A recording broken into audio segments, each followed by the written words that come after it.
This conference will now be ज्ञानाञ्जनाशलाकया recorded. चक्षुरुन्मिलितं येन तस्मै श्रीगुणवे नमः।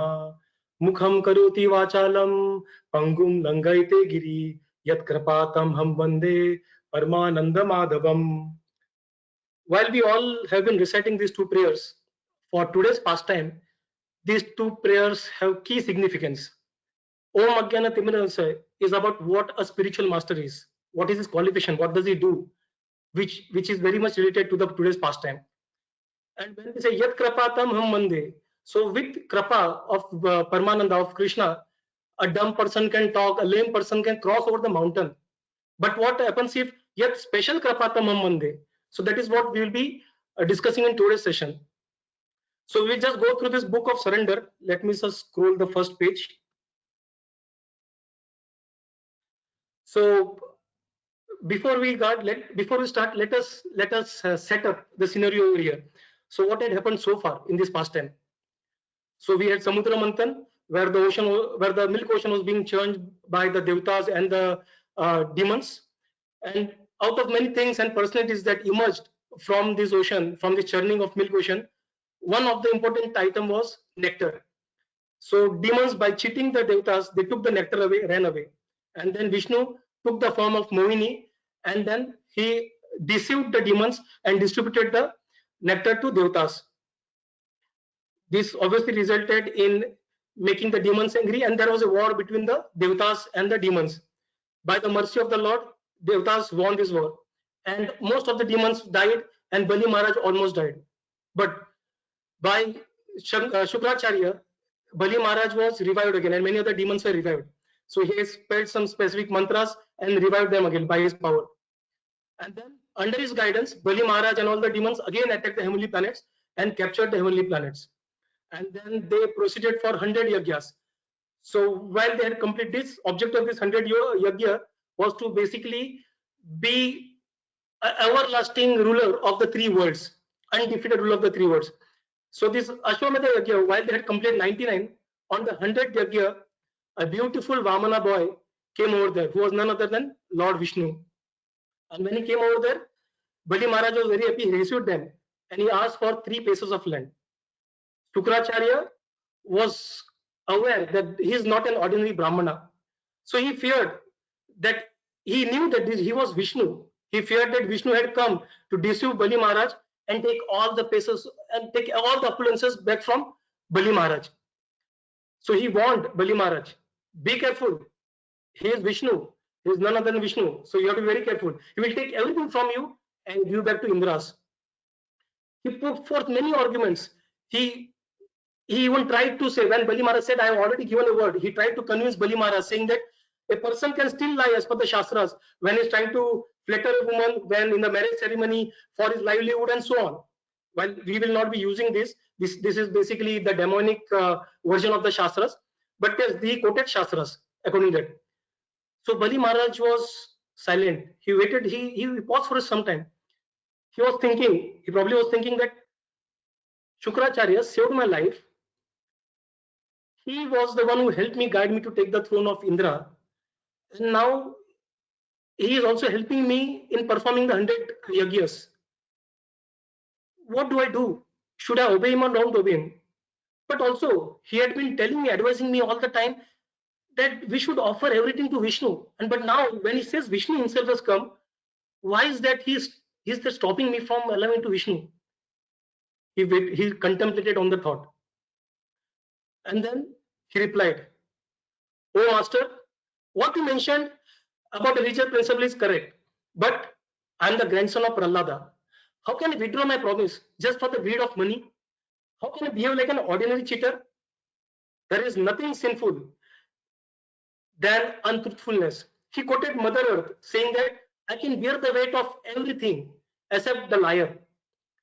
He said, I do not fear poverty, I do not fear going to hell, nor I fear death, as much I fear cheating a Brahmana. Anyways, everyone is separated at the time of death. Then why don't we give that possession, which anyways we are destined to separate, to this Brahmana? And which all such arguments he was trying to put forward his point. He also said, even if you think he is Lord Vishnu in the form of Brahmana, I will still not retaliate. He was very determined. This obviously angered Shukracharya. Shukracharya was thinking, if he gives everything to Vishnu, what would happen on me? I'm completely dependent on him. So he cursed. Although you have all the knowledge, although you have no knowledge, you have become so-called learned person and disobeyed me. So I curse you that you lose all your opulence. Bali Maharaj still did not deviate from the word. Chetan Charandas, I could recollect that he framed this particular incident very nicely. He said, Bali Maharaj was ready to sacrifice the best of this world for the best beyond this world. Bali Maharaj was ready to sacrifice best of this world for the best beyond this world. He was ready to sacrifice everything, all the opulence of this material world for the best beyond the world, which is none other than Krishna. But how? He had been greedy for some time. He was greedy. He wanted all the three kingdoms. And all of a sudden, why he started behaving like this? It is because of Prahlada Maharaj.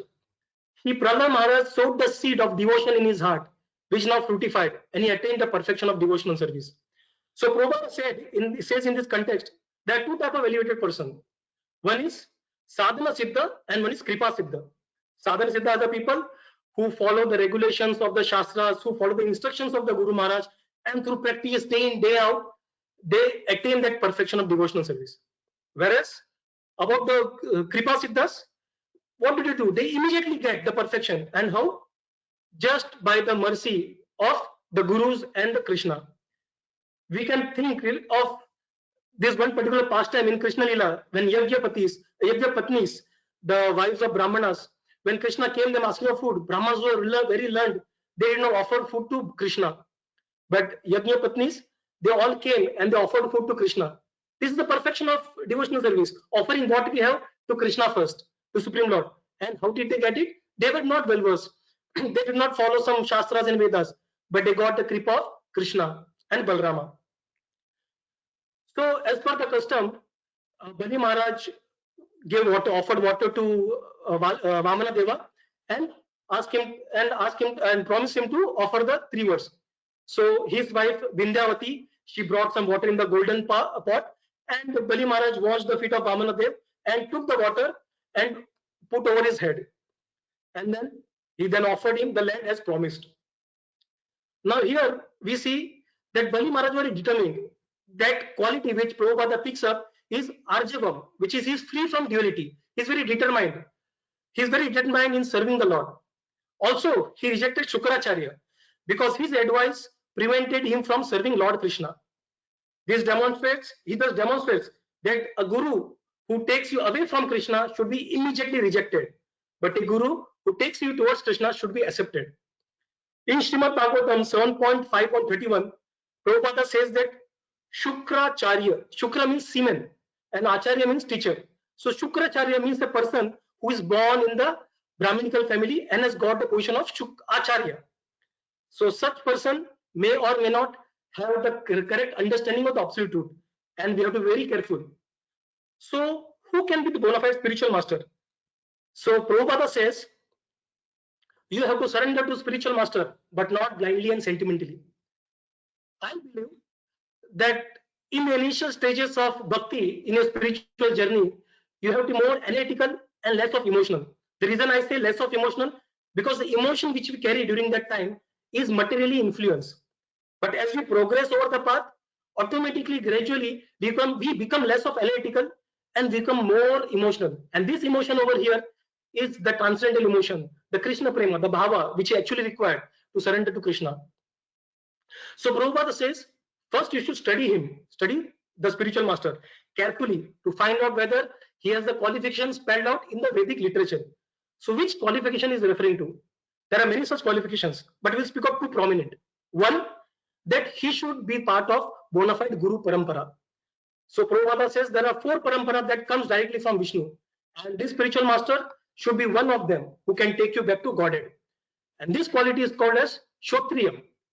The other quality is he must be completely absorbed in Krishna. He should always think about Krishna. He should only talk about Krishna. He should only give you Krishna. And that quality is known as Brahmanishthan. So these are the minimum bare checks that we should do before we evaluate a guru and we completely surrender on to him. Interestingly, in Hindu and Buddhist astrology, we are aware of 2 planets, and we must have heard about it when our parents see our Patrika, Janma Patrika, and all astrology chart. So there are 2 planets. One is Shukra, which is Venus, and one is Brahaspati, which is Jupiter. Now, Shukra, if you see, it signifies love, creativity, procreation, luxury, and arts. Whereas Brahaspati, what it signifies? Wise, wisdom, spirituality, education, culture, and generosity. So it is up to us to decide whose influence. Is it the influence of Shukra or it is the influence of Brahaspati we want in our astrology chart of Bhakti, and we should carefully choose the spiritual master. Now back to our pastime. Bali Maharaj promised to give Brahmana boy 3 pieces of land. Now the unlimited Lord, who had assumed the form of Vamana, he began increasing in size till everything in the universe was within his body. In Ramayana it is said, Hari Ananta, Hari Katha Ananta, which means Hari is unlimited and his pastimes and activities are also unlimited. Bhagavatam says, Yova Anantasya Gunananantan Anukramishyan Satu Bala Buddhi Rajamsi Bhume Ganayet Katanchit Kale Naiva Kila Shakti Damnaha. So it says, those who think that they can count the glories of the Lord are actually Bala Buddhi. They have Balish Buddhi, the childish attitude, Balish Buddhi. You can probably count, you will be successful in counting the dust on the surface of the earth. Rajamsi Bhumer Ganayit Katanchit. Now I can see some dust on the surface of my keyboard. I am not able to count it. But Bhagavatam says, Katanchit. Maybe you would be able to, you would be successful in counting all the dust particles on the crest of the earth. But Kalena Naiva, Akhila Shakti Dhamma, Naiva, but not what? Akhila Shakti Dhamma, the qualities of the reservoir of the unlimited Lord. You cannot never count it. So when the Lord expanded, Bali Maharaj and all the priests and other people in the assembly who were looking at, they were astonished to see his universal form. Bali Maharaj was occupying the seat of Indra. He saw that the lower planets were within his soul. His foot was on the surface of the earth, and his mountains were in the calves, and he could see all type of air in the upper thighs. He could see birds in the knees.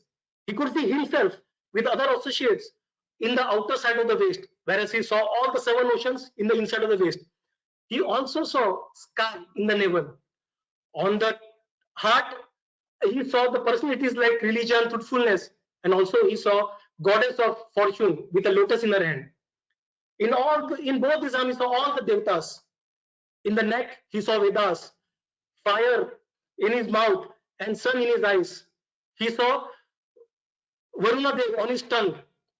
His eyelids were like Shukadev Goswami says, his eyelids were like day and night. So when he closes, it represents the night, and he opens, it represents the day. He saw all directions in his ears. There were clouds on his hair, the moon in his mind. He saw all the rivers in his veins, and on his hair were basically all the herbs and all the plants. Then he saw Brahma and all the great sages in his intelligence. Thus, he saw all the living entities in his whole body. In his first step, he took over the Bhuloka. And when the Lord took the second step, he covered all the heavenly planets. While doing so, it is mentioned in the 5th canto that his nails pierced the crust of the earth, the shell of the earth. Now, if you know, the earth shell is made up of 7 layers, and each successive layers are 10 times wider or thicker than the previous one. In spite of being so thick, his nails could pierce it, and few drops of water came in, which are Ganga. Chalayasi Vikramane Balim Adbhuta Vamana Padanaka Nirajanita Janapavana Keshavadrita Vamana Rupa Jai Jagadish Hare Jai Jagadish Hare Jai Jagadish Hare. So Jaydev Goswami in his Dashavatara Stotra, he says that, he praises, O Keshava, who has assumed the form of a dwarf Brahmana, by your massive step, you have deceived King Bali.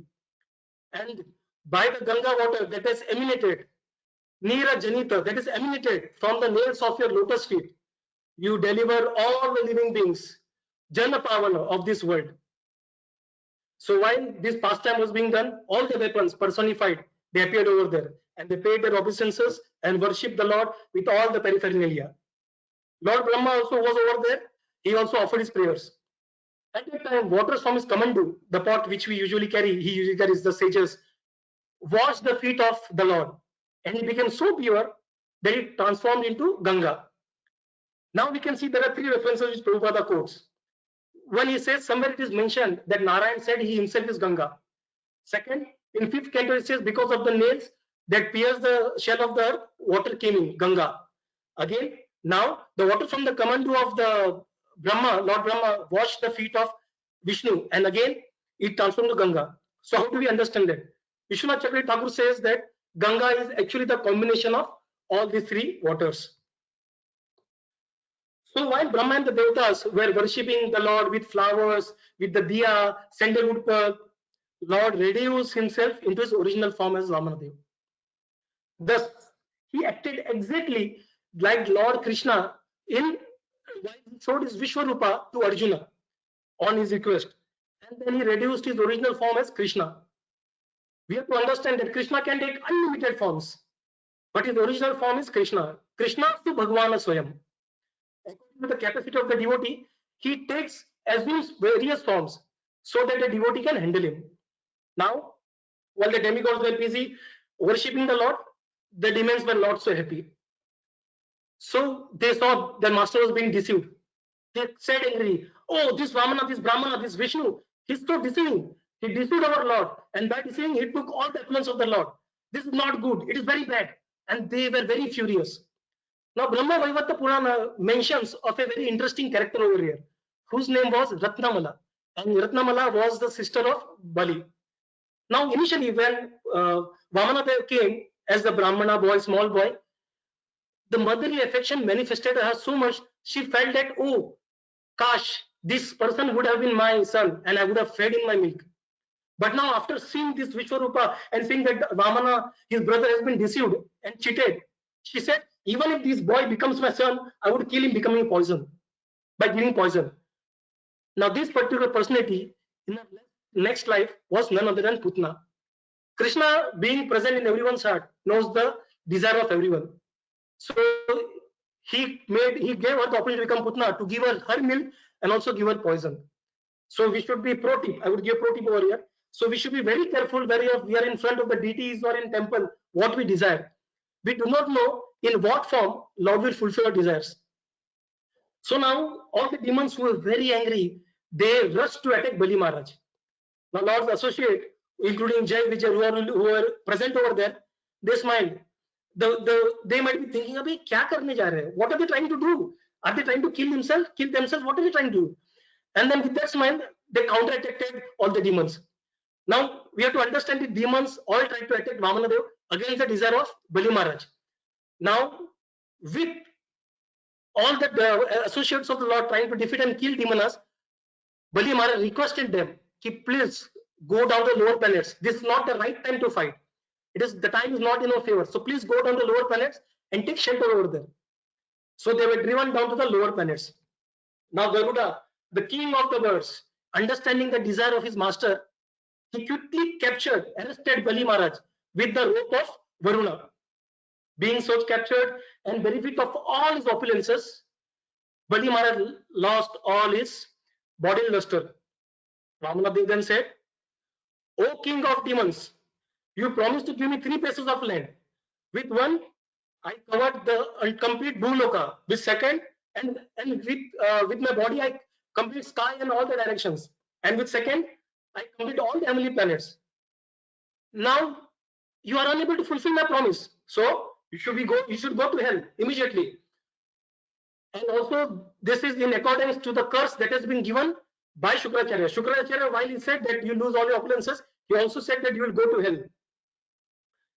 So Prabhupada here says that Lord actually wanted to show how determined Bali Maharaj was.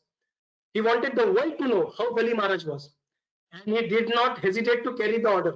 So he wanted to basically glorify Bali Maharaj through this particular pastime. So the Lord continued saying that being falsely proud of all your possessions, you promised me to give 3 steps of land, but you failed to do so. So you should go in hell for few years. Now, Bali Maharaj might be thinking, oh, you might have taken all my possessions, but oh Lord, there is something you have not yet taken, me. Bali said, यद्य उत्तम श्लोक भवान् ममेरितं वचो व्यलिकं सूरवर्य मन्यते करोमृतं तन्न भवेत् प्रलम्बनं पदं तृतीयं कुरु शीर्ष्णि मे निजम्.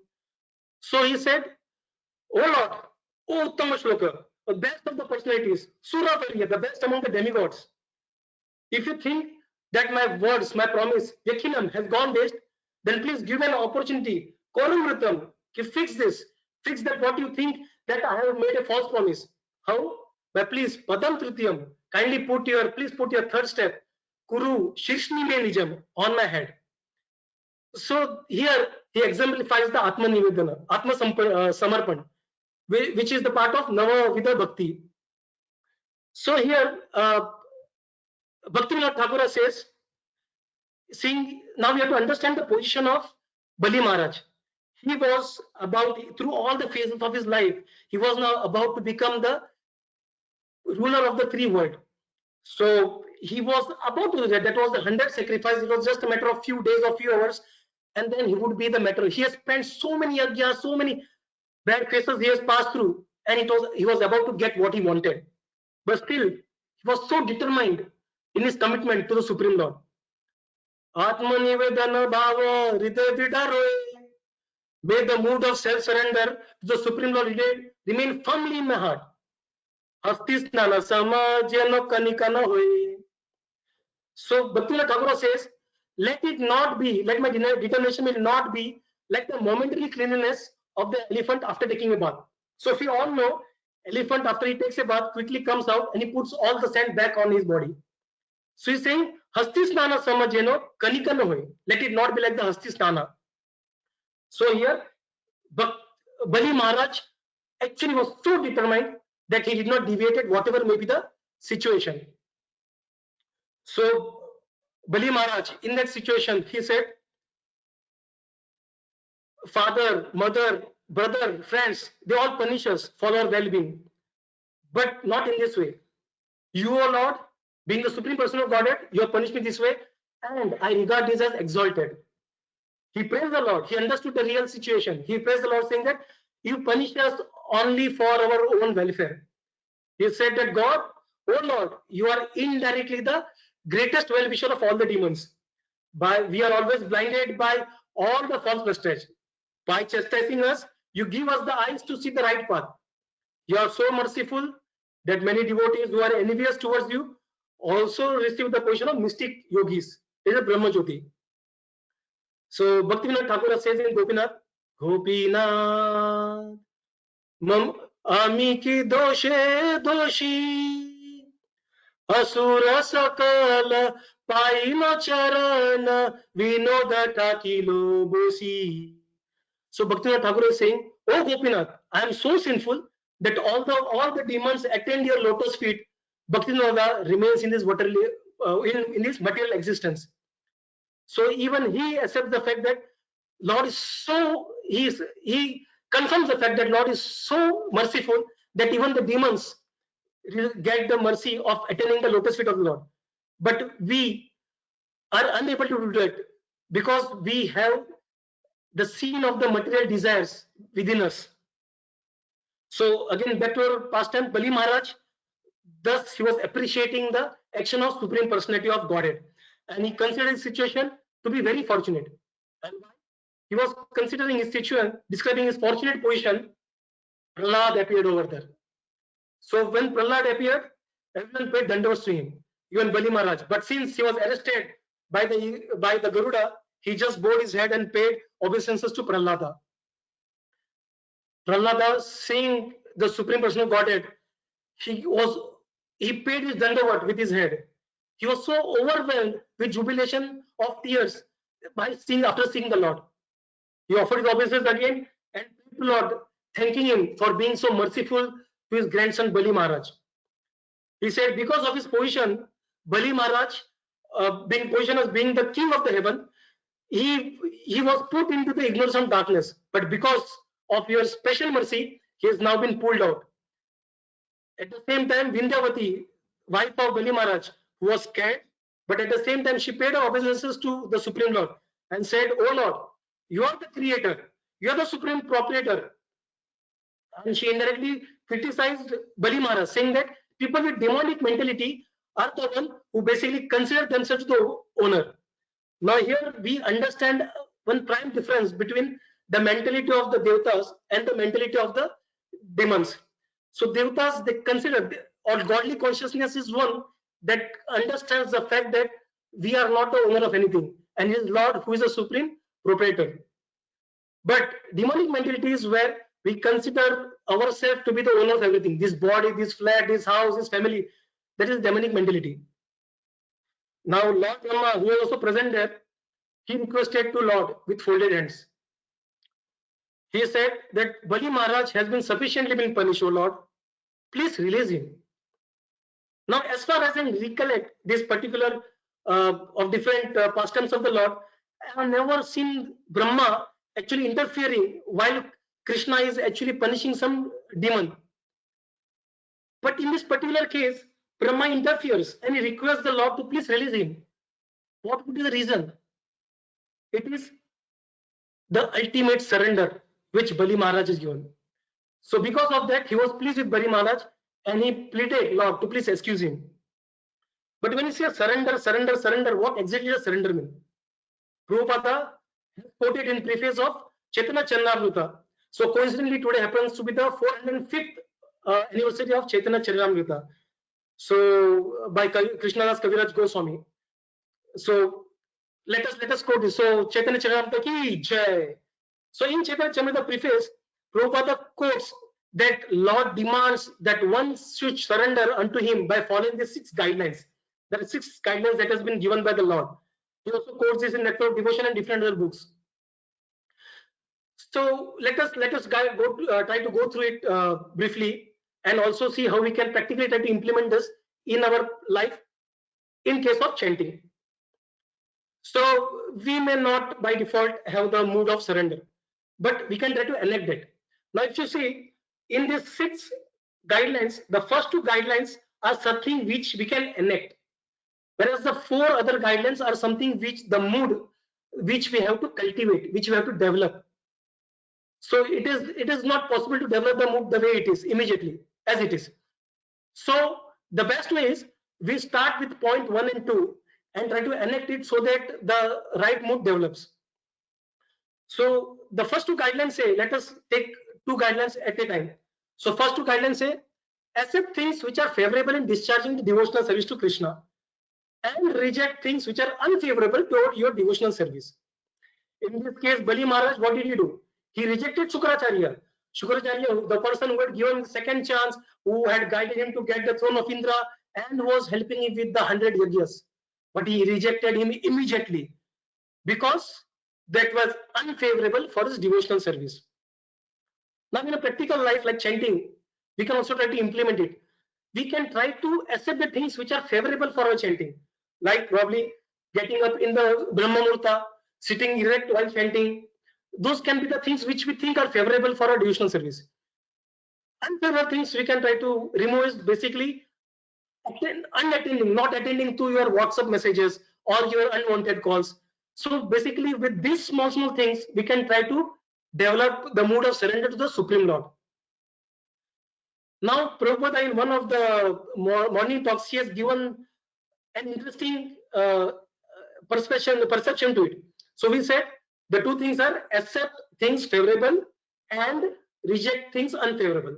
So in his morning talk, what Prabhupada said is, he said to one of to the people around him, associates, that if I surrender to Krishna, he will give me protection.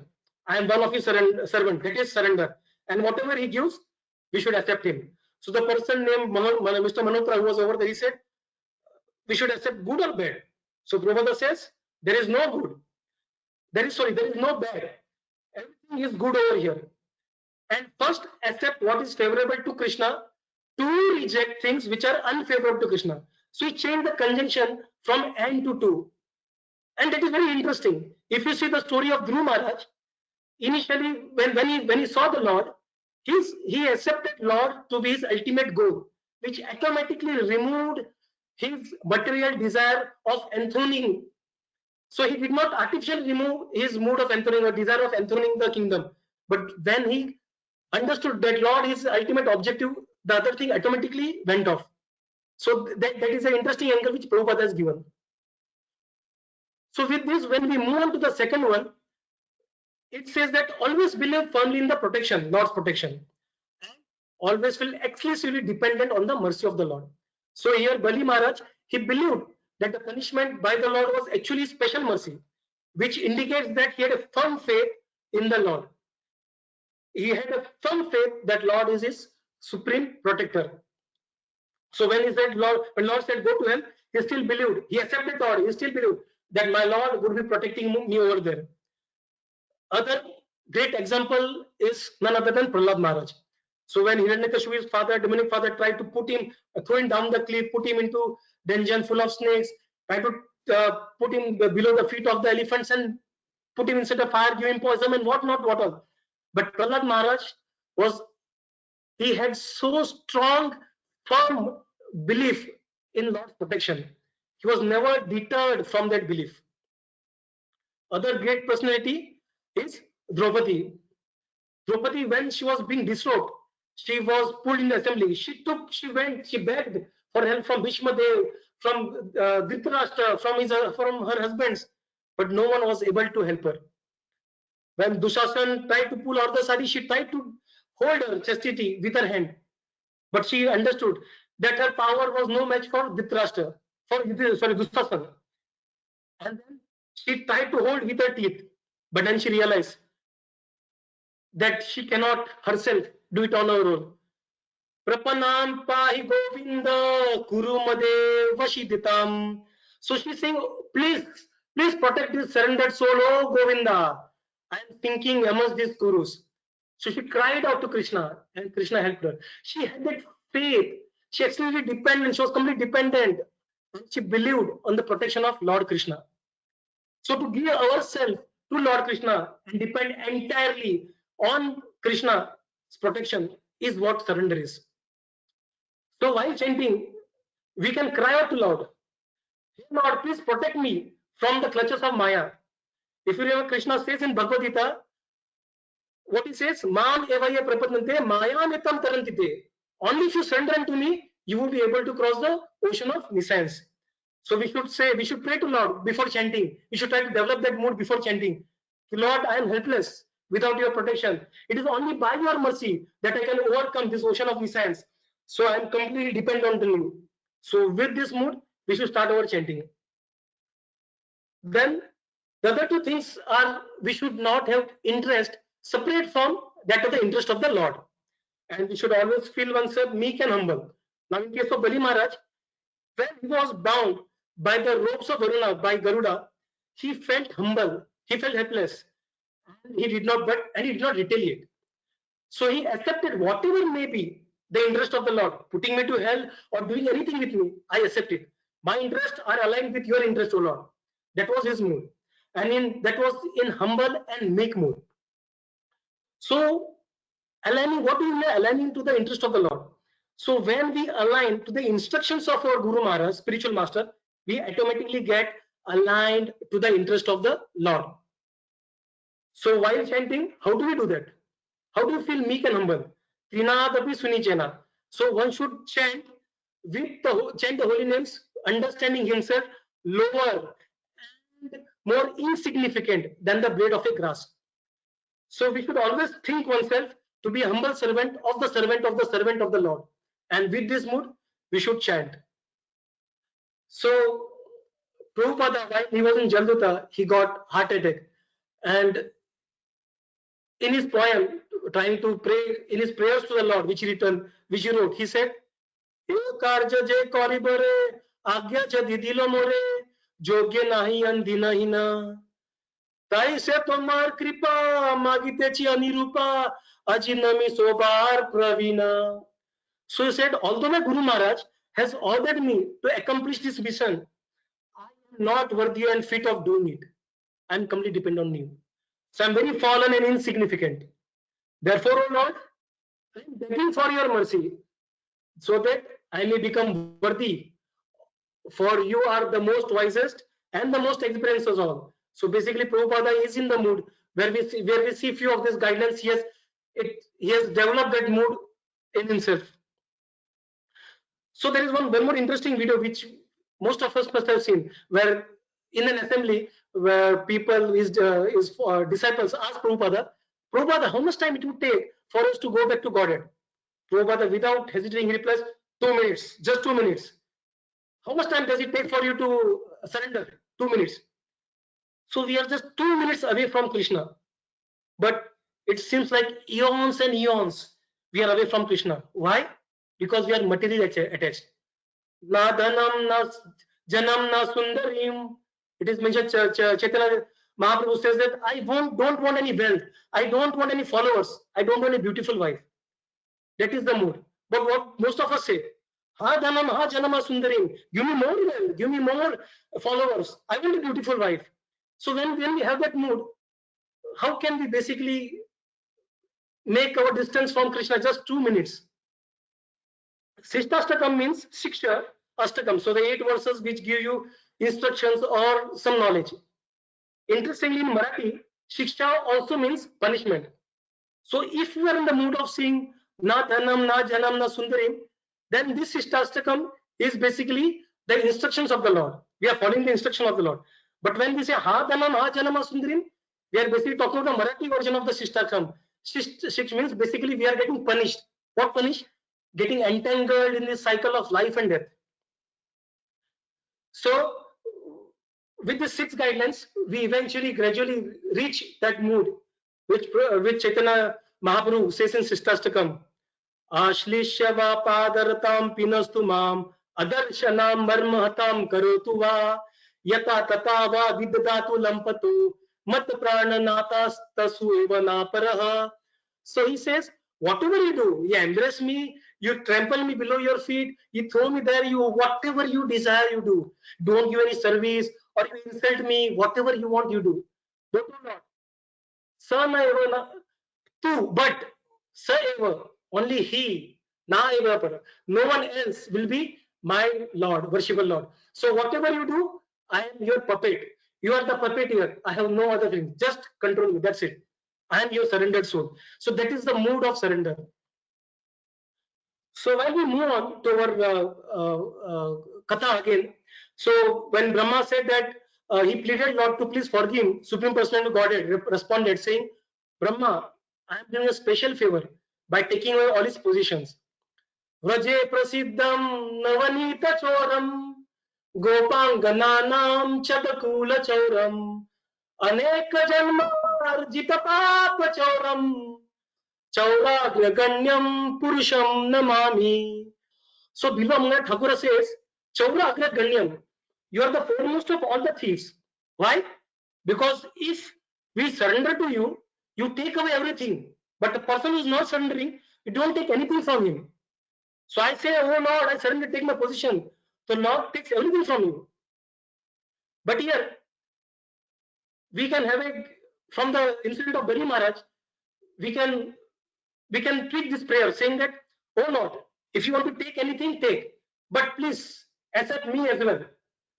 So Bilwamanga Thakur also continues saying that what all does he take? He takes your wealth, he takes your fame, and many much material opulences. So for fame, interestingly, we must all have experienced it. So while we are doing our education, while we are in the schools and colleges, even though we might not have been so good in curriculum, the relatives would have praised us. Oh, your boy is doing good. He's going to college. Oh, he's done degree. Wow, awesome, very nice. He's doing very nice. But the moment they get to know that oh, he has taken spiritual service. They say, "Abhe, क्या हुआ? अभी तो अच्छा वाला था, ये बुरा वाला कब से हो गया? What happened to him? Well, all of a sudden he's behaving like that." And when the moment they know that he has joined ISKCON, then they bring up all the stories. Oh, Balti ki maa, tujhe pata nahi kya hua? He had joined ISKCON. There is one person in my family, in my building, who joined ISKCON. He left all his parents and left. And then you get all the stress from your pressure from your family. So, what praise, realization, appreciation you used to get before joining spirituality from your relatives, all is being snatched away by Krishna. You became kind of infamous. But that is not all it takes. Anek janma pap chauram. Anek janma papa. The sins which are accumulated from many birth times. He takes that also. He takes all your anxieties. And what happens when he takes all your anxieties? Atma nivedana tua pade tori hoina parama sukhi. I become supremely joyful, parama sukhi, when I surrender myself onto your lotus feet. Dukkhe dure gelo, chinta na rohilo.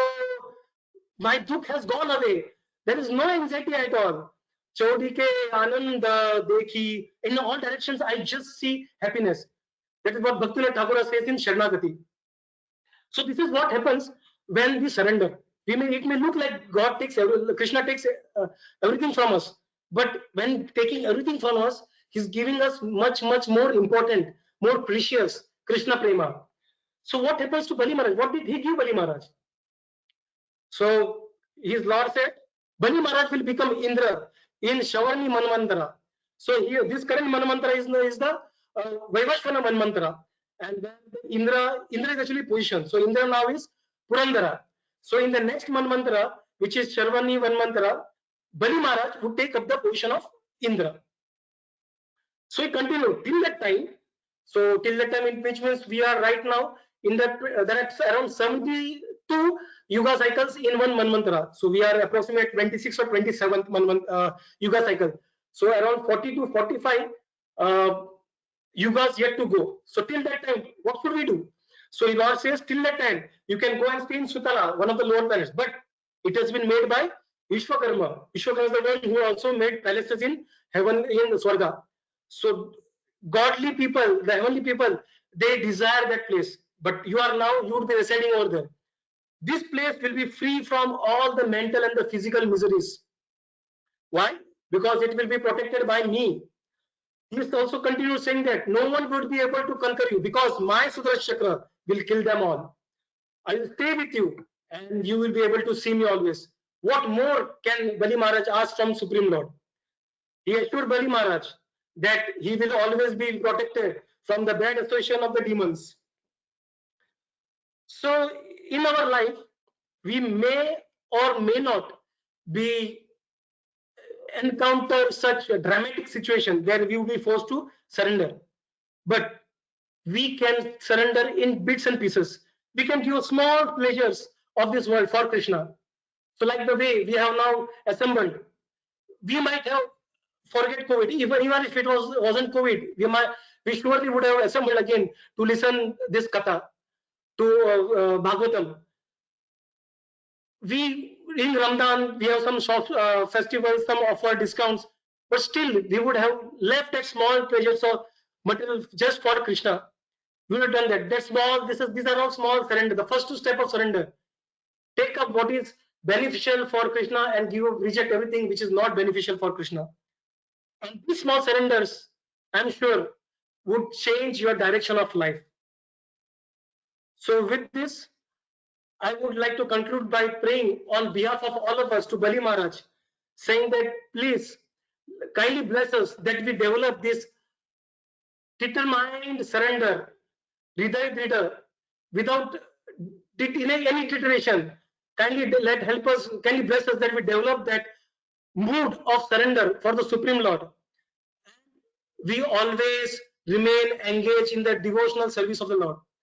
So before concluding and thanking Jagan Prabhu and Bandhu for the opportunity, I would also like to thank Prabhupada, without whose mercy we all wouldn't have been assembled and wouldn't have relished the nectar of Bhagavatam.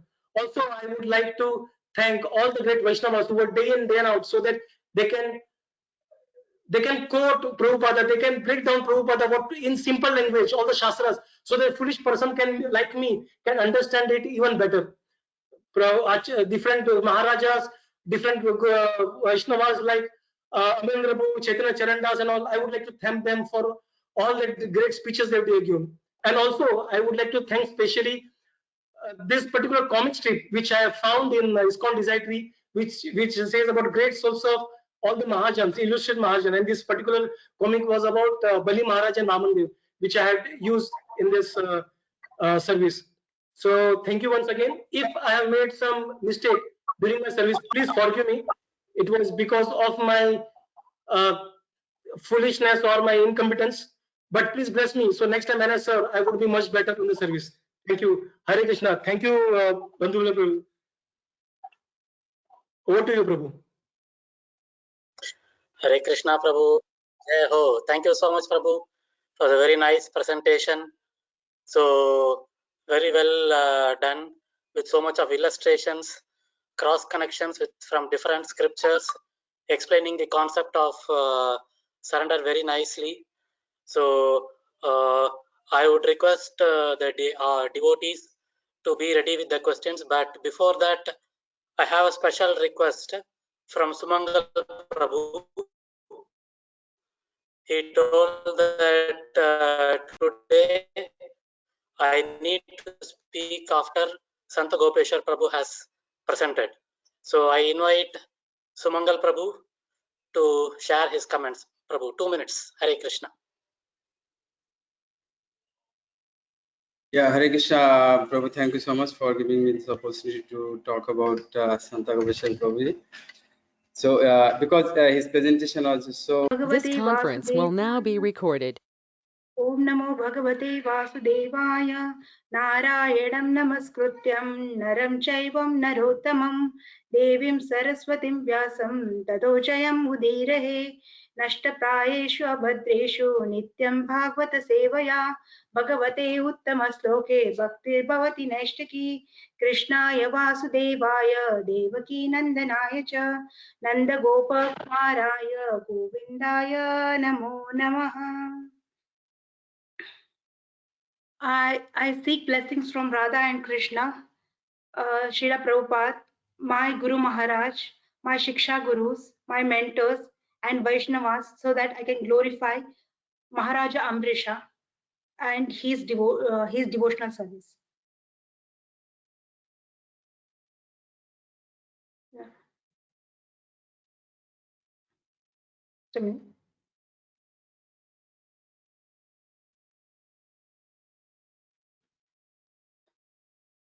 Yeah. All living beings need uti, impetus to do karma. The motivation for materialistic people are fruitive activities, while motivation for devotee is devotional service and Krishna prema. For us, the kind of falastuti is shared on the screen. This is uti for us. It goes as anyone who chants this narration or even thinks of this narration about the activities of Maharaja Amrisha certainly becomes a pure devotee of Lord. By the grace of the Lord, those who hear about the activities of Maharaja Amrisha, the great devotee, certainly becomes liberated or becomes devotee without delay, become devotees without delay. These words are said by Sukadeva Goswami. It is kind of a blessings for us. If we attentively hear about Maharaja Amrisha, devotional, being a to be a devotee will be blessed for us. Yeah, the family tree of King Ambarisha. Vaivasvata Manu, who was son of sun god, had a son named Nabaga. Nabaga is brother of Ishvaku king, the king Ishvaku. Now Nabaga had Nabaga as a son. Nabaga lived for many years in the Gurukula. There are two kinds of brahmacharis. One, come back home and marry and be a grahastha. Whereas the others are Brahadvrata brahmacharis. These brahmacharis take strict vow of celibacy and directly from brahmachari they become sannyasis. Brothers of Nabhaga thought that this Nabaga will not be returning, so they did not keep his share while sharing the property of their father. Nabaga went to his father, narrated the dealings of his brothers, and his father said that no, this is a cheating. To do for your survival, for your livelihood, you can go to a sacrificial arena where Angira dynasty is doing sacrifice or yajna, and if they are doing, they will be on the 6th day, they will be doing mistake of 2 mantras. You can help them with that, and while leaving to heavenly planets, they will give you all the wealth accumulated to to you. So Nabaga does what his father told him to do. He went to the arena. He did whatever, he helped them with 2 mantras, and then Angira dynasty, while leaving the arena place, they gave all the wealth accumulated from the yajna to Nabaga. Lord Shiva, disguised, came to claim the wealth of Nabaga. But after seeing Nabaga's honesty, he gave back all the riches to him. From Nabaga was born Amrisha, the most powerful and celebrated devotee. Yeah. Maharaja Amrisha was very fortunate personality. He achieved rule of entire world consisting of 7 islands. He was so powerful that he had all the wealth we could ever imagine, but he never considered that his opulence seriously. He never took his opulence seriously. He considered them as a dream, like a dream. When we wake up, is not like when we wake up, it goes away. Similarly, the wealth accumulated in this material world will go away once we leave our body. So he was an intelligent person, and he gave all his he did all the services to Krishna with all the wealth he got. Ashtavakra. If we see to the Bali Maharaj story, where Vamana Dev takes away all the possession of Bali Maharaj. Is it compulsory that all the devotees will have to go through the same phase? No. There are many kings in the Puranas where they have not been, where they were they were not been, they were very rich. They were like Maharaja Amrisha, Janaka Maharaj, Prahlad Maharaj, and King Bharata. There are many other kings who were very opulent. Ashtavakra was a guru of Janaka Maharaj. Ashtavakra, and seeing the intimacy, and here Janaka Maharaj was a favorite student of Ashtavakra. Seeing the intimacy and the friendship between Guru Shishya, all other disciples of Ashtavakra got jealous, and they started thinking that just because Janaka Maharaj is very wealthy, that's the reason Ashtavakra is favoring him. But favoring them. It happened that in one day where Ashtavakra was giving his pravachan, where Janaka Maharaj was sitting at the last, being humble, at the last row, being humble, and a soldier came running and started shouting that king, the palace is on fire. Then the Janaka Maharaj says to that soldier, please go outside and stand. I will attend you once my pravachan is done. And he does that. It's exactly like that. Once the pravachan is done, he goes out and he performs his duty. Yeah, on the other day, when there is a small boy came running towards the Ashtavakra's class, And he started saying, all the monkeys are creating havoc of brahmachari's clothes. Most of the brahmacharis stood up and they immediately went to save their clothes. After recovering their clothes, they came back to school. They came back to class. Ashtavakra, addressing to them, said, "Here's the king, whose palace, full of wealth, and his dear ones was on riff, still did not leave the class. Why, you people who claim to be renounced at once left the class for a piece of clothes?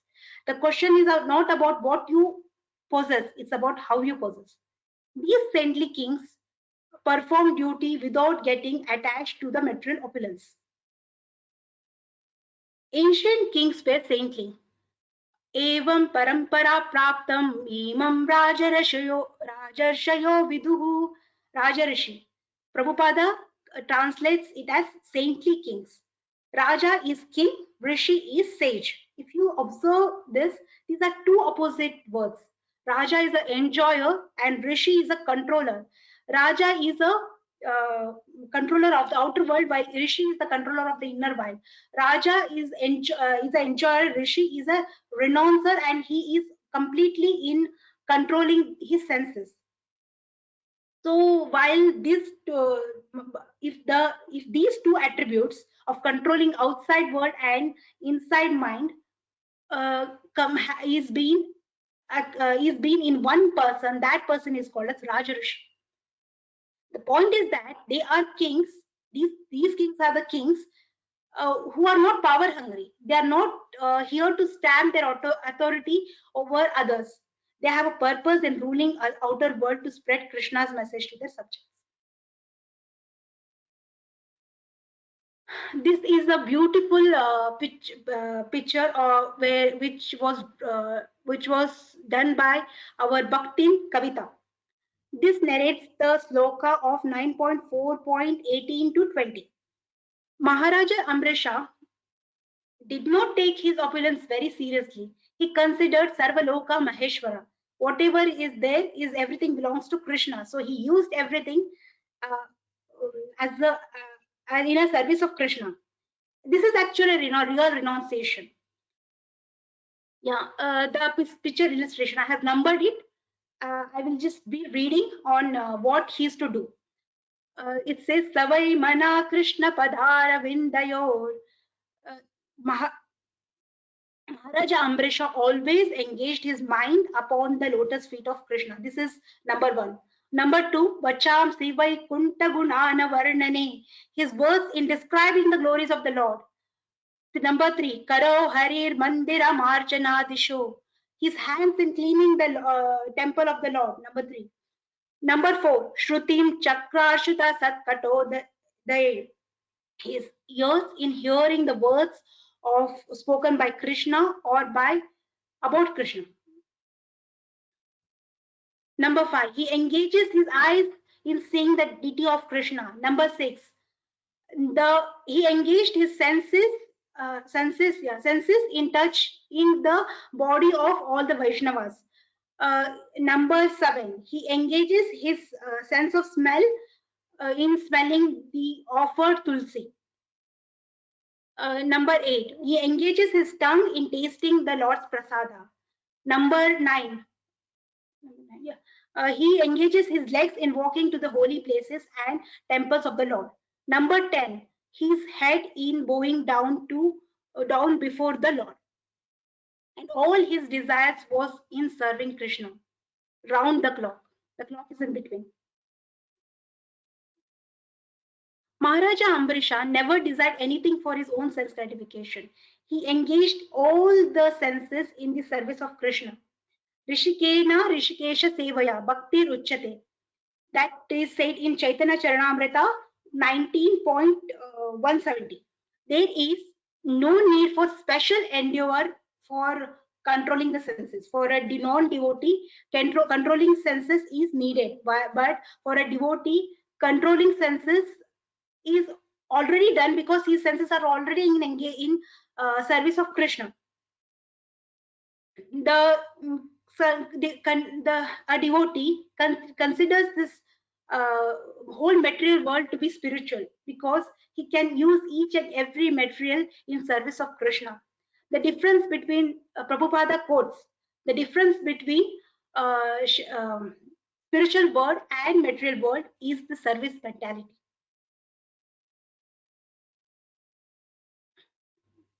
In teachings of Lord Chaitanya, Chaitanya Mahaprabhu, while instructing to Sanatana Goswami, says, Maharaja Ambrisha attained perfection in devotional service by doing all Navavidha Bhakti, while Parikshita Maharaj by Shravanam, by hearing.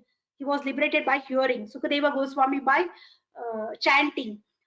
Prahlad Maharaj by remembering. Lakshmi by Pada Sevana. And King Prithu by worshipping. Akrura by praying. Hanuman by being servant of Lord Rama. And Arjuna by being friend of Krishna. And Bali Maharaj by offering whatever he had in service of Krishna. Maharaj Ambrisha's activities. He performed yajna, keeping Brahmanas happy. In one of the slokas, it has been said that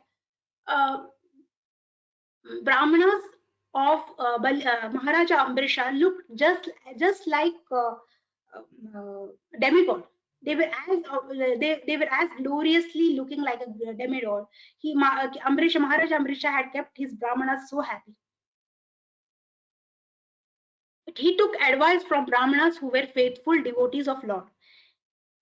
Prabhupada in his purport writes that if a Brahmana is not a devotee, then he should not be consulted for any advice. In general, if we see any system of spiritual organization to be socially effective, there has to be union of two classes.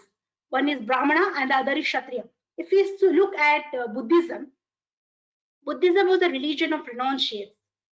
Buddha himself renounced, his followers renounced. It did not have that social influence till it was adopted by a king, it was adopted by King Ashoka. King Ashoka adopted it, his family adopted Buddhism, and then his kingdom adopted Buddhism.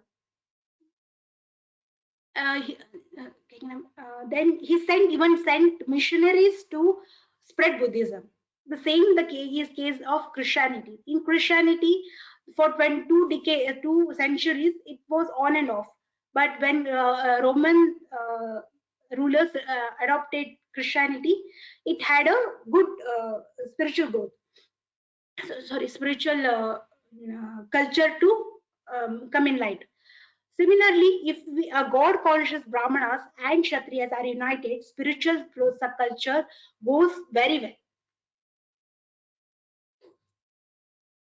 Citizens are always chanting, they never desired heavenly planets.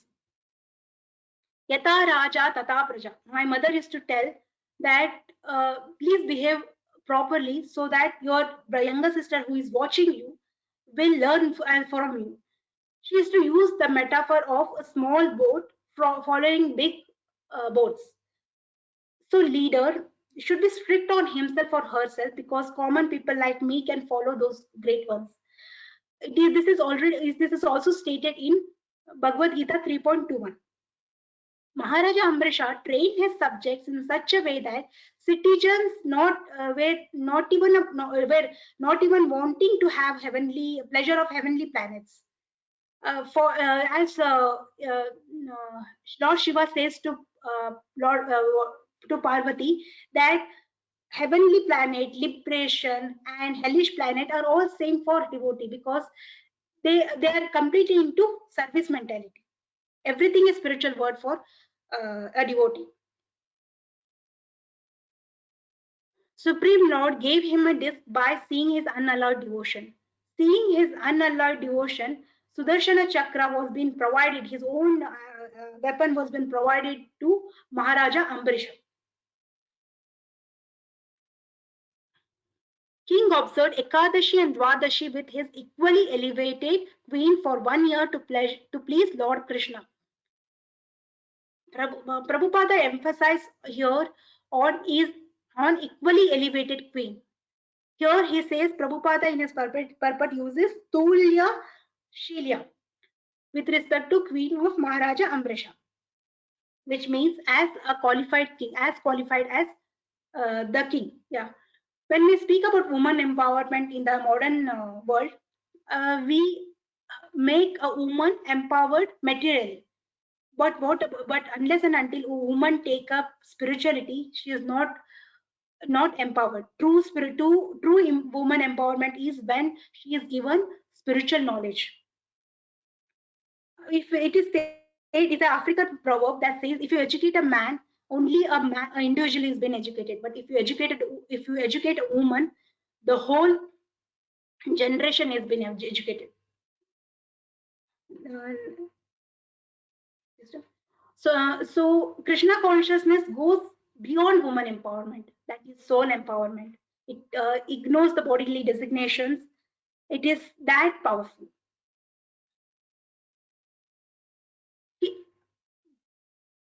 He took bath in Yamuna, worshipped Lord Hari in Madhuvin, and did charity before breaking the fast. It has been stated in slokas that King Amrisha gave 60 crores of cows, and with it the horns were covered were gold plated, and the hooves were silver plated. The king first fed all the brahmanas with lavish food, and then he was about to break his fast with their permission. King Durvasa Muni appears as an uninvited guest. King Amrisha King Amrisha respectfully received Durvasa Muni. Durvasa Muni, after accepting the invitation to eat there, went to take bath uh, at Yamuna river at noontime, because he was absorbed in meditating on Brahman. He did not come very soon. So, since the Parayana time was passing, King Amrisha drank little water after taking permission of Brahmanas, after taking advice of Brahmanas. According to Brahmanical opinion, drinking water may be accepted as eating and also not eating. After he drank some water, King Amrisha, while meditating on Krishna, waited for Durvasa Muni. He welcomed this Durvasa Muni well with all the respect, but Durvasa Muni, with his mystic power, could understand that Amrisha had already drunk water without his permission. Hungry Durvasa Muni, his body started trembling, his face curved, and his eyebrows crooked. Angrily started chastising Amrisha Maharaj, who stood in front of him with folded hands. He said, "See, this cruel man, he's not even a devotee of Lord Vishnu. Being proud of his opulence, he considered himself as God, and he has transgressed the law of religion." If we see, Durvasa Muni is always known for his anger. In previous classes where Saitosh Prabhu covered that Durvasa Muni gave curse to Lord Indra. And in the second instances, according to followers of Swami Narayana Hinduism, Narayana took birth as the Saint Swami Narayana due to the curse of Durvasa Muni. Then Shakuntala, when it comes to Shakuntala, she was being cursed that Dushyanta will forget her just because she neglected to serve Durvasa Muni attentively, and because she was thinking of the Dushyanta. Yeah, why is he always so angry? Why is he known for his anger? There might be a good reason. Yes, that good reason is he was born of Shiva's anger. Shiva deposited his anger in the womb of Anasuya, the wife of Atri Muni. Dura Vasa. Dura means far. Vasa means stay away. Vasa means, stay. The meaning of Durvasa is one who is difficult to stay with, to stay away.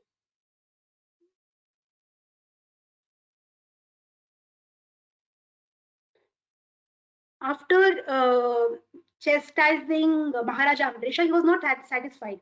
Finally, to punish Maharaja Amrisha, he took he uprooted bunch of hair from his head, and then created a demon that resembled looking like a blazing fire to punish Maharaj Amrish. This demon, with his trident in his hand and making the surface of the earth tremble, came in front of Maharaja Amrisha. But the king, upon seeing him, was not at all disturbed, did not even move slightly from his position. But by the previous order of Supreme Personality of Godhead, Sudarshana Chakra came into the picture and immediately burned the demon to ashes to protect King Amrisha. I collect Raghuveer Prabhuji's class. In his class, he often asks us, "What do you mean what do you mean when you say Krishna can do anything?" The answer is simple. It means that Krishna can do anything. In material world, if there is a fire, we need water to vanquish it, or something which is cooler. But if we notice here, Sudarshana Chakra destroys the fire demon by burning it to ashes. This is against material law. There is no difference between the Lord and his name, his qualities, his weapons, and etc. etc. Because here Sudarshana Chakra is representing Krishna. Upon seeing that his own attempt being failed, Sudarshana Chakra was moving towards him. Durvasa got frightened. He began to run in all directions. He entered the Sumera mountain and asked help from all the rulers of three worlds, but no one could help him. If we observe the condition, just the slide behind, where Ambarisha Maharaj did not even move slightly when that fire demon came in front of him. While Durvasa Muni was frightened, his hand trembling, he started running as hard as he could.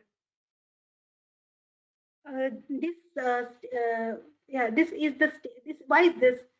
My mother, whilst reading Sade Sati stories of Shanidev, she used to say, after every story, she used to tell one thing. Paristhiti manav ko das banata hai. There is something called paristhiti, the outer situation, and there's something called manasthiti, the inner situation, the situation of your mind. Here, if you see the situation of Maharaja Amrisha and Durvasa Muni are both same. They are both in danger, endangering their life. But Maharaja Amrisha's mind was not disturbed. He was not in anxiety. While Durvasa Muni was disturbed and frightened, he was trembling.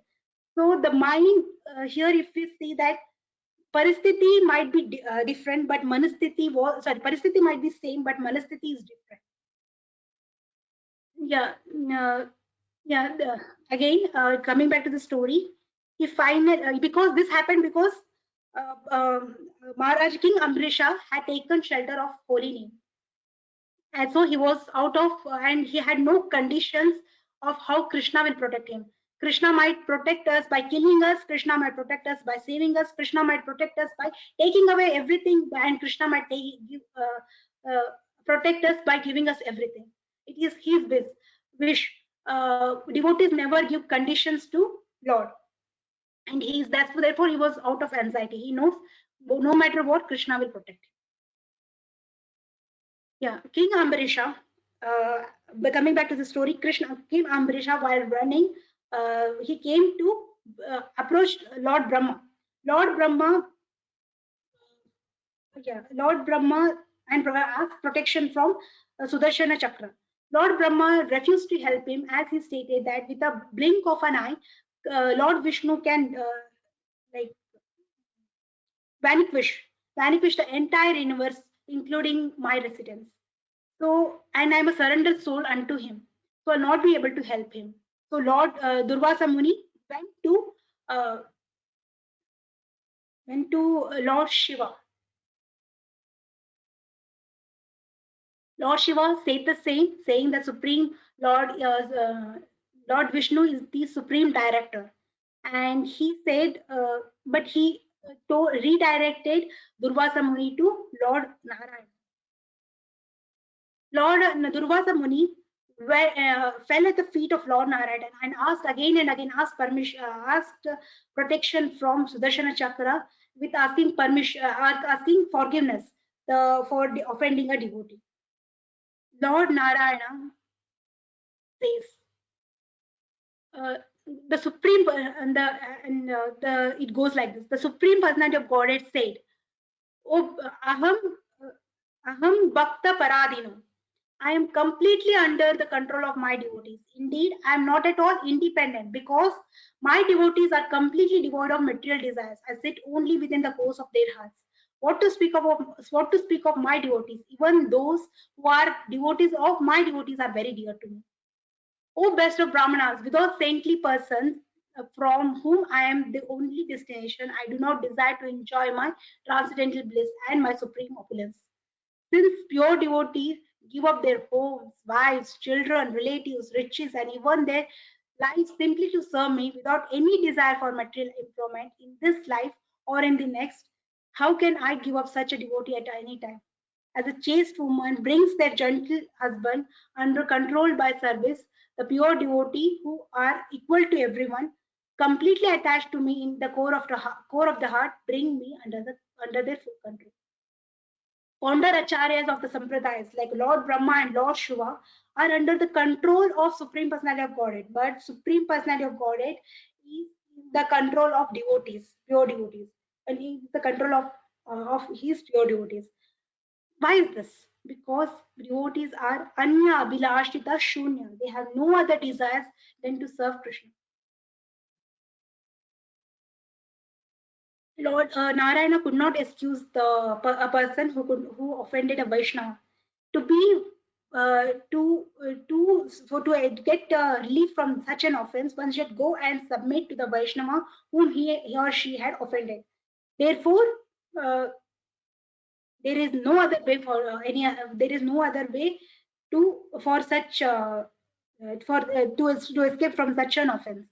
Lord Narayana advises Durvasa to go to Maharaja Ambrisha and beg his pardon.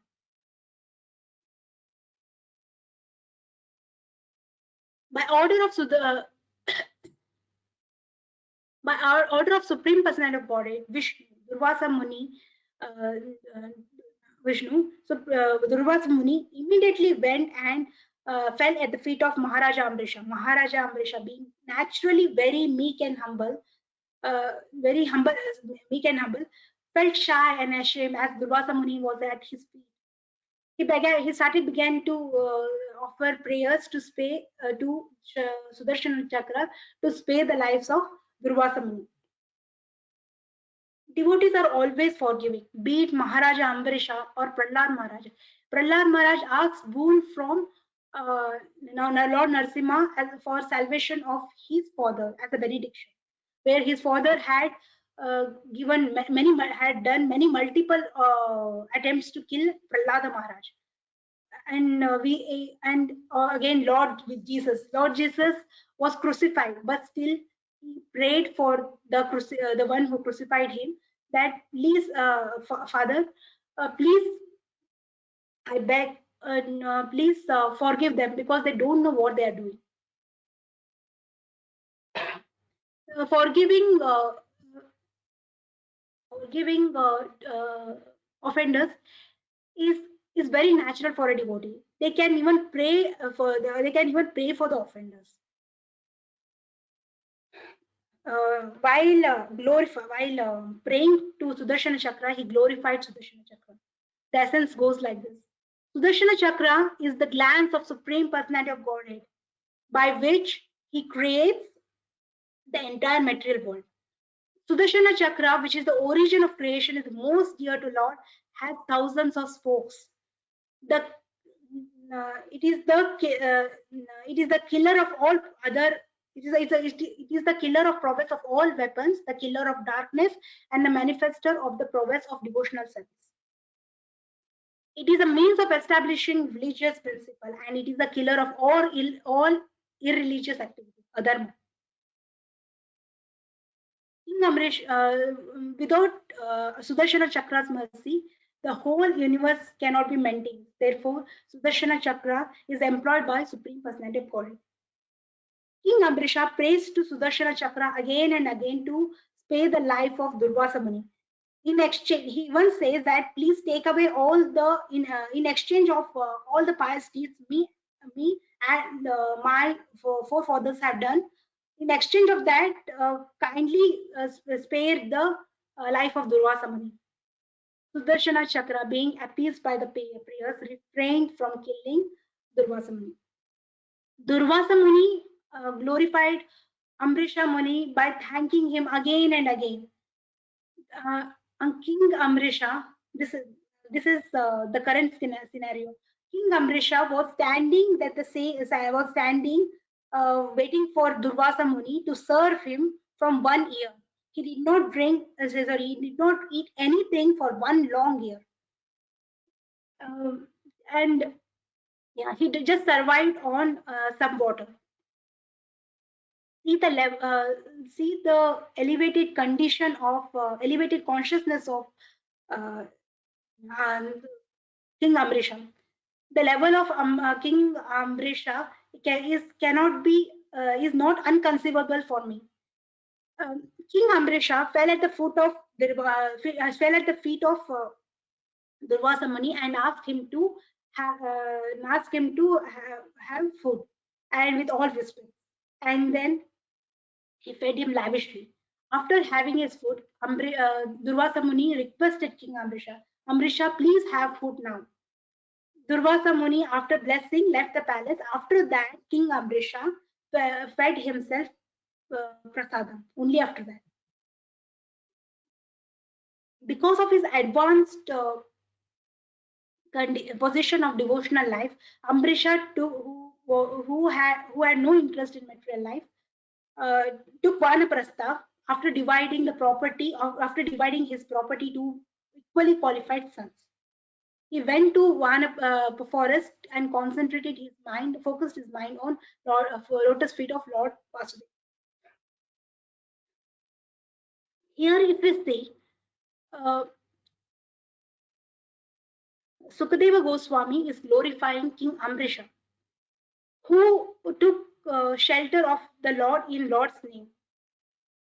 Sukadeva Goswami praising here is very interesting because Sukadeva Goswami was exactly as Amrisha and totally opposite to Amrisha. How was he opposite? Amrisha was a Grahastha, Sukadeva Goswami was Brahmachari. So, Amrisha had a beautiful palace, clothes, incredible offerings for Krishna. He used to eat prasadam with his family, while Sukadeva Goswami did not even have a house. He used to beg alms to have, he used to only have milk, and he used to go beg that alms for milk. And couldn't stay there once he was done having his prasadam. He did not even bother to wear clothes because he did not feel the need. He was totally detached. His mind was completely under the service of Krishna. If we can see here, one is having a palace and other is sleeping under the tree. They're exactly the same in only one context. That is, they have a consciousness which is focused to Lord Krishna. Their consciousness matches. If we go back to the Durvasa Muni's condition and Paristita Maharaj's Amrisha Maharaj's condition, their Paristhiti was same and mindset, Manasthiti was different. Here, if you say one is having a palace, other is sleeping under the tree. One is having all the opulences and other is not having any opulences. So even after that, the Paristhiti is different, but Manasthiti is same. If we see the story of, if we see the King Parikshit story, Katha, he was cursed and he was about to die in 7 days. So immediately he heard, he renounced and he heard Srimad Bhagavatam. He would have given same efforts to reverse the curse, but he did not even attempt to do that because a devotee never attempts to change a parasthiti unless until it is in the service of Krishna. he changes. Sukadeva Goswami, sorry, Parikshit Maharaj only focused on in building his manasthiti. Yeah, because for a devotee, their mind should be always in the service. Their mind should be always focused in the service of Krishna. Hence, hence the glories of King Amesha, who had taken shelter of Lord in the Lord's name. So anything was possible for him. Nothing was impossible for him. Hare Krishna. I thank Srila Prabhupada and his wonderful translation and purport to guide me through the story. Hare Krishna.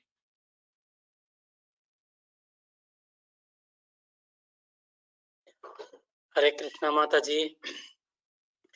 Thank you so much for the nice presentation and taking us through the pastime.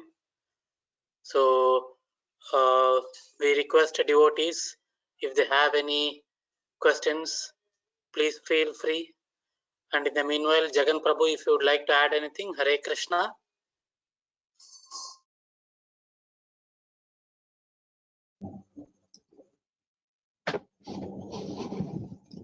Hare Krishna, Dandavat Pranam Mataji. Very nice, simple, sweet, serene. You have told the Ambarish story, Ambarish Maharaj story, just the way it should be told, because the focus of the story is Ambarish Maharaj. Normally, sometimes what happens is when speakers take this topic, they get a bit tempted to concentrate the story on Durvasa. So, and that's reason why that story is told in a very dramatic way, very interesting, very with a lot of fireworks there and emotional speeches.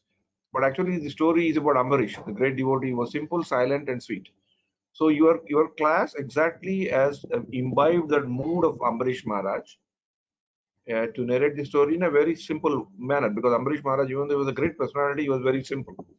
So this story has to be told in a simple, very simple manner, and you have really picked up the actual thread, the theme of the story. Big thanks. There's one comment I wanted to make is one, of course, there's one small typo on the word opulence in one of the slides, I think second or third slide. Please correct it. And the second important thing, I think even Sant Gopeshwar Prabhu and you also should add one slide to your slide pack before you send it to the documentation library, is that how did Bali Maharaj story or Ambarish story did come in the conversation between Sukadev and Parikshit. So there would have been some chain of interwoven conversations that happen in Srimad Bhagavatam, which are in line with the 10 topics of Srimad Bhagavatam. Of course, this topic is definitely can easily be categorized as Ishanukatha, but I think it's better as a practice, we need to tell or put it in the slide in which interwoven conversation that this story has to come, because this is not a direct pastime. Krishna is there in this, but it's not that pastime of which is very Krishna dominated. It's a Sudarshana Chakra and those kind of things, right? So I think it will be better if you can just try to do a bit of a study and put that thing in both of you, put it in that place. It'd be very good. And I would request Bandhu Baldev Prabhu to put up the Savai Mana Krishna Padara Vindayo shloka on the screen, so that my wife will recite the full shloka, because this is also there as a part of Balutsav program. So devotees will have an opportunity to listen to the most important shloka. And you have very nicely made a comparison between Ambarish Maharaj and Parikshit, and that's very good. And also, actually, in one of the seva opportunities that I've done long back, about 3 years back, in Machinder Prabhu's house for a Damodar program, where I had an opportunity to deal with the same shloka while describing Srila Prabhupada. Srila Prabhupada also has almost all the things. And actually, Srila Prabhupada has one more, 10th thing, that he has also preached. Ambarish Maharaj did all that. Srila Prabhupada has preached. So in that way, we remember Srila Prabhupada in a very fond manner. When you were giving, when I was listening to your class, I remembered that day when we all huddled together in late night in the Machinda Prabhu's house for Damodar program. And I somehow just suddenly remembered those good olden days of devotees meeting in houses and exchanging a lot of things. Okay, So okay. yeah, so Prabhu, yeah, Hare Krishna. 1 second, Prabhuji. Just hold on.